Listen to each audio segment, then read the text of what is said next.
There's only one dagger like this in all of the Seven Kingdoms. It's mine. I did warn you not to trust me. This is for you.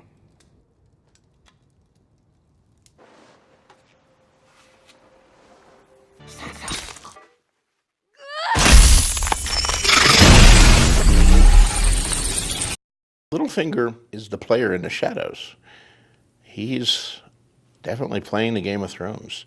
Hello there. I will try to keep this as brief and cohesive as possible. But let's try and discuss the reasoning behind Littlefinger's actions from Season 1 to 7 and his connection to the Faceless Man of Braavos. We are also going to go into detail of the importance of the Catspaw dagger. Let's finish the video with a plausible endgame theory on how the show is going to end. The last man who wielded it meant to cut your throat, but your mother fought him off.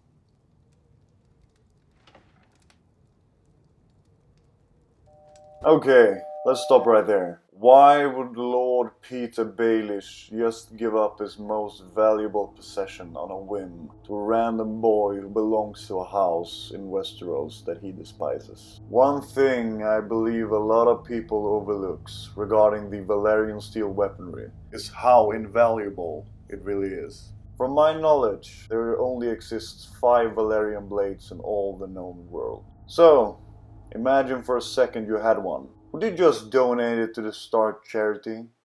I think not. This whole situation is so out of character for Littlefinger. Unless he wanted to strike 2 birds with 1 stone. He might have suspected, might have heard, of Bran's powers and wanted to trigger a reaction to see if he could remain in Winterfell unharmed, or if it was time to leave. Reason number 2. If Littlefinger is in fact a member of the Faceless Man, which I believe, then one of his missions in Westeros would be to give Arya the means she needs to kill the Night King. To go through all of that and make your way home again only to find such chaos in the world. I can only imagine. Chaos is a ladder. Chaos isn't a pit. Chaos is a ladder. At this moment, Lord Baelish knew it was time to get the fuck out of Winterfell.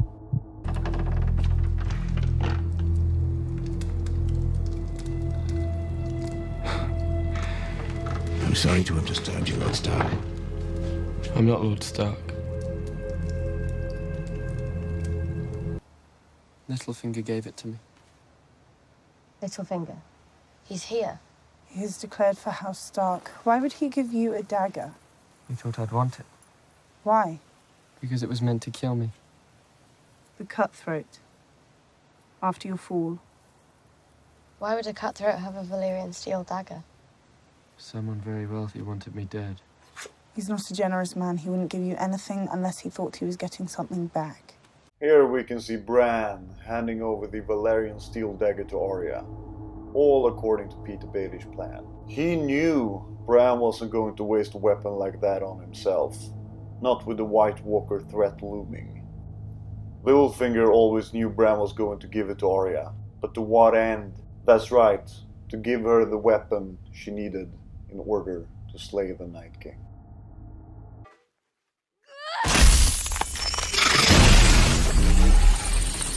He had way more knowledge than he leads us to believe, and I'm certain he at least suspected a Valyrian weapon would complete the deed.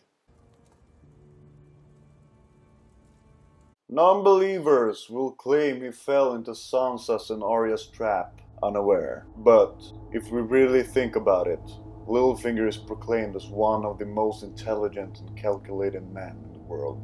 And yet he fell for this cheap trick? Although he was clearly aware of Bran's omniscient powers?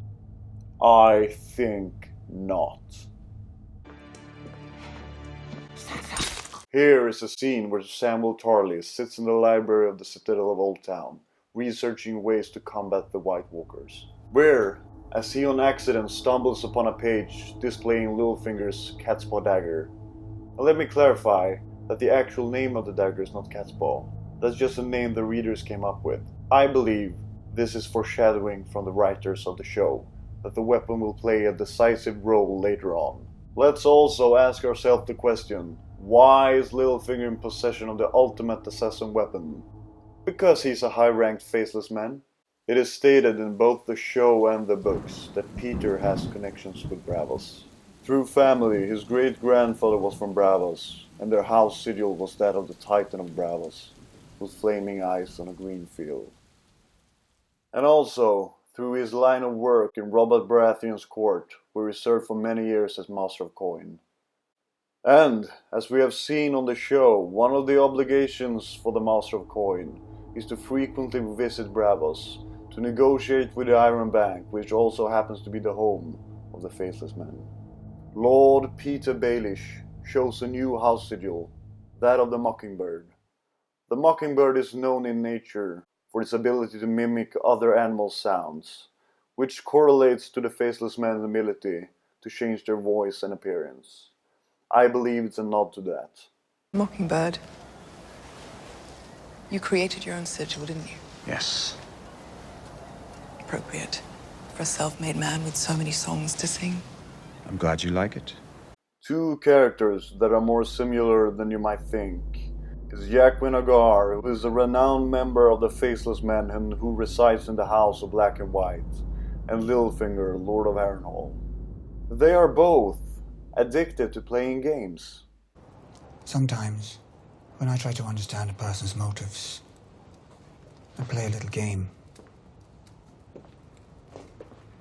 I assume the worst. When do I get to play the game? Game.